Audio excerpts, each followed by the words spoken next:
3 అడుగుల దానంతో 3 లోకాలు మారిపోయిన కథ తెలుసా? వామన అవతారం విష్ణువు యొక్క 5వ అవతారం. అహంకారాన్ని తొలగించి భక్తిని కాపాడిన గొప్ప ధర్మకథ ఇది. ఒకప్పుడు మహాబలి అనే అసురరాజు ఉండేవాడు. దయగలవాడు, ధర్మపరుడు, ప్రజల్ని తన పిల్లలలా చూసుకునేవాడు.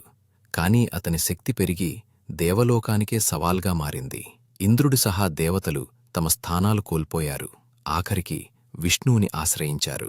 భక్తులను కాపాడ్డటానికి, ధర్మాన్ని నిలబెట్టటానికి విష్ణువు చిన్న బ్రాహ్మణ బాలుడిగా, వామనుడిగా భూమికి అవతరించాడు. మహాబలి యాగశాలలో వామనుడు ప్రత్యక్షమై, నాకు 3 అడుగుల భూమి దానం చెయ్యండి అని అడిగాడు.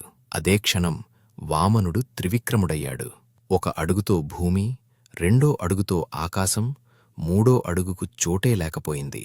అప్పుడు మహాబలి వినయంగా తలవంచి, ప్రభూ, 3వ అడుగు నా తలపై పెట్టండి అన్నాడు. భక్తికి మెచ్చిన విష్ణువు అతనికి వరమిచ్చాడు. సంవత్సరానికి ఒకసారి భూమికి వచ్చే వరం, అదే ఓనం పండుగ. అహంకారం నశిస్తుంది, భక్తి నిలుస్తుంది, ధర్మం ఎప్పుడూ గెలుస్తుంది.